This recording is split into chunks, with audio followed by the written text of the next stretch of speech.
So I have dug out the final recruits and have added points to them. So as you can see, we have the top guy that was suggested. He was a linebacker, so I figured we'd give him a try. And then we'd take a long shot at this center. We probably won't be able to get any of these top 100 guys, since the big teams will likely swoop in and get them.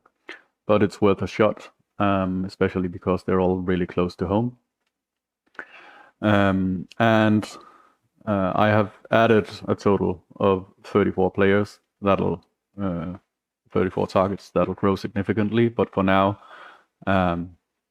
we just need the 34 because we want to hand out all our scholarships. As a rule of thumb, every sim you need to hand out all your scholarships because usually players will have like a bunch of teams calling them, but they will mainly take seriously the ones that have actually offered them a scholarship. So we're just going to go through here and add. I could have done this when I was adding the points on them as well, but we're going to offer all of them a scholarship. In a moment, I will be going through how I approached, at least, the outreach and scouting points. But before I do that, I'll just go through the kinds of players that I've targeted. So if you recall, initially I looked over the roster and I found that I needed a quarterback, a running back, quarterbacks, not but one or two quarterbacks, some running backs, and some defensive ends, and cornerbacks and strong safeties. The biggest problem in this recruiting class, for me at least, is the strong safeties. But I found 4 quarterbacks that were all sort of in the range that I could envision. Each of these would be good for me to land. The 3-star guy will probably not be a stud, but he will be startable if I can't get one of the other guys.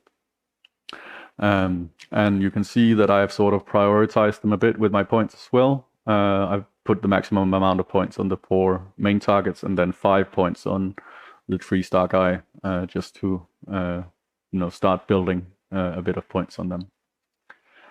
And for running back, I have 3 guys with sort of the same procedure.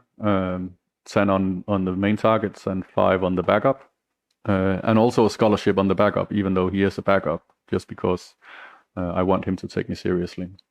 No fullbacks, a couple of tight ends, mostly because we didn't have a receiving tight end, which I like to do.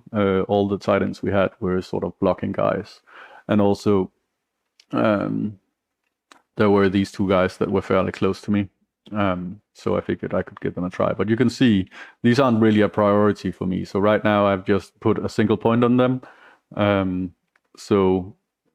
Instead of just sending them a letter, say sign here to get a scholarship, I've actually put just a little bit of effort into them so they know that I'm actually talking to them. And this matters because, again, the value is security.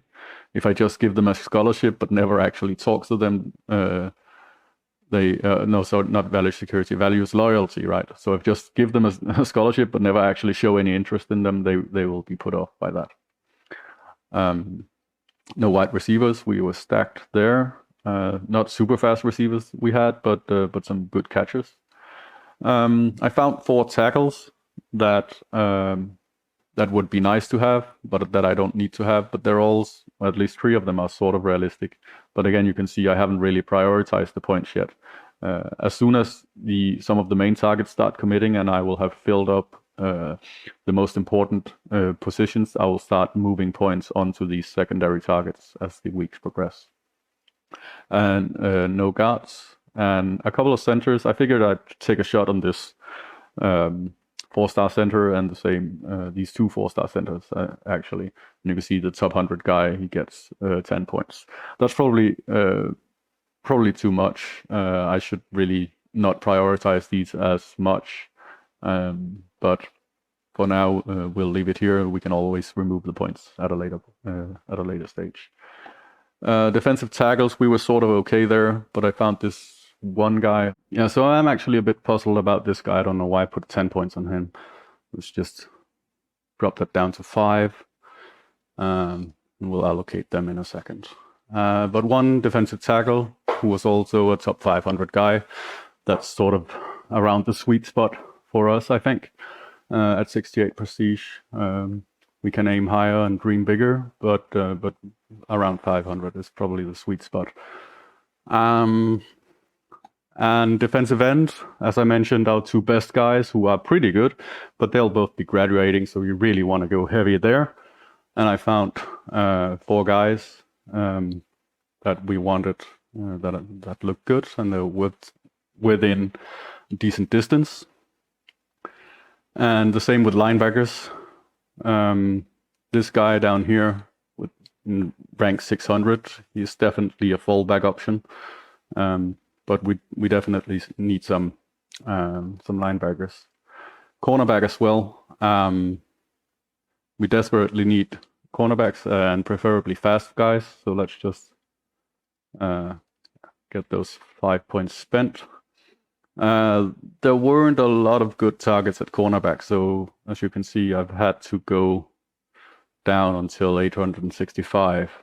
I'll branch out later, especially once I get some info on these guys to see, because I want to particularly look for fast guys here.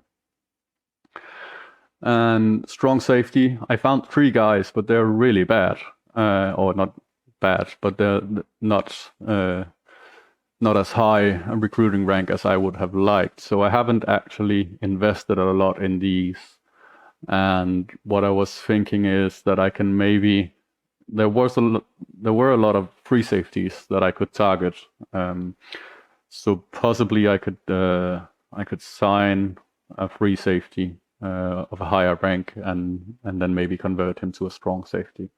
We'll see how that goes. But for now, I've added these 3 guys, but I haven't really invested a lot in them.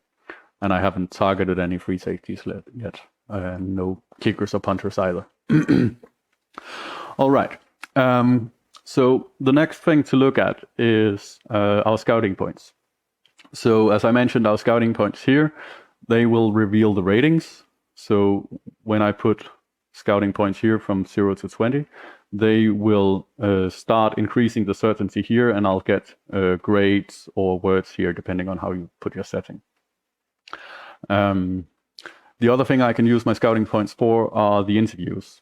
And personally, and again this differs from player to player, but personally I prefer to get as many interviews done as possible, which means that the first couple of weeks I'll be spending pretty much all my scouting points on interviews. And the reason I do that is because I need the interviews to unlock these personality ratings.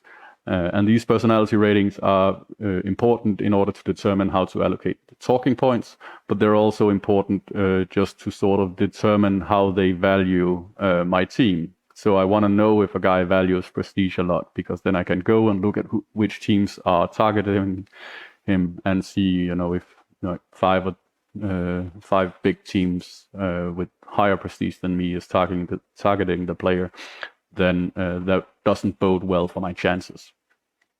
So generally what I like to do, I just like to go through and spend all my points on interviews until I have interviewed every player available. Some players like to mix it up a bit and start getting the points for the reports first. And that's also a viable option, especially, for instance, for cornerbacks that we are where we are looking particularly for a couple of speedy guys to hold down the deep throws. But for now, I'll just go with the interviews. And so I'll just be going down here, adding all the points. And then later we can start looking at the ratings. So you can see it'll take me like 2 or 3 weeks before I've interviewed every player. But for now, we can deal with these ones. The next thing to look at is the outreach points.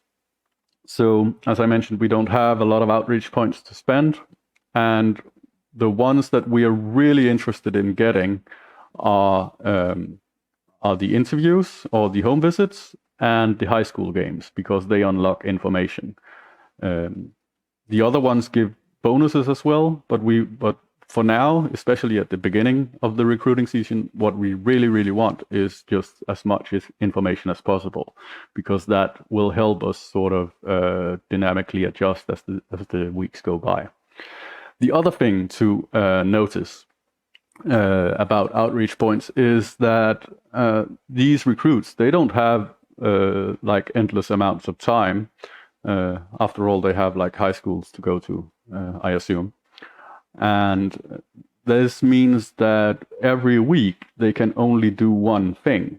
So if I schedule a home visit for this guy, and 5 other teams are scheduling home visits and facility tours and stuff for this kid, then he will only be able to do one of these. So if I schedule a home visit for this guy, then in principle I'm competing with every other team that has asked him to do something that week, and he will only choose one.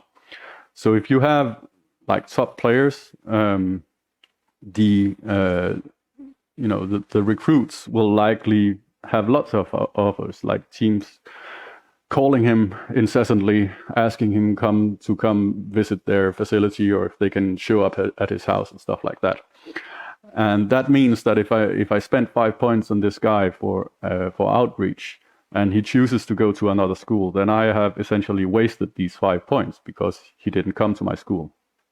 But we still, well, he didn't invite us into his home like vampires, or some suitable metaphor.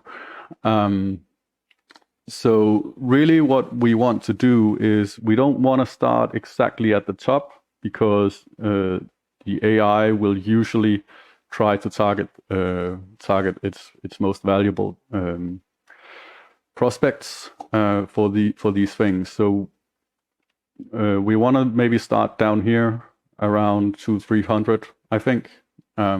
This is just a hunch. I haven't actually tested if there is a particular sweet spot, because these guys will, be the top targets for other schools. Will also be offering home visits and stuff like that. So it's something to keep in mind. Maybe not start at the top, but start just a little bit down. But again, mainly focus on the players that you want information for. So I think probably this guy, Henry Gates. Let's do that guy. Say, can we come to your house, please? And thank you, sir.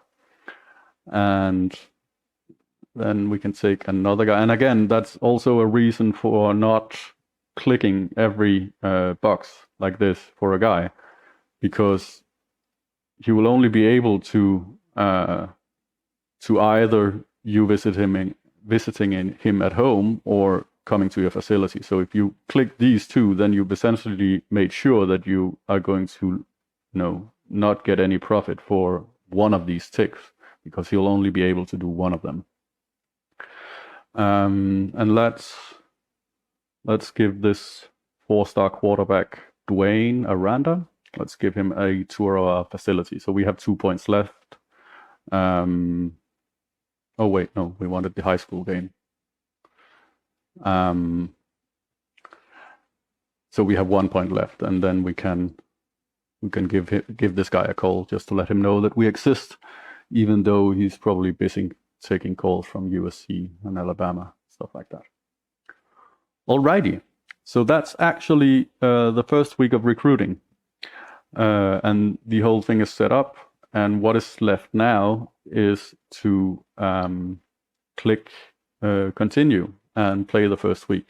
I won't be doing any strategy and stuff like that. I'll just be doing the recruiting for this, and I won't be doing every week. I'll just go ahead a bit and then explain the last couple of things that are worth noting.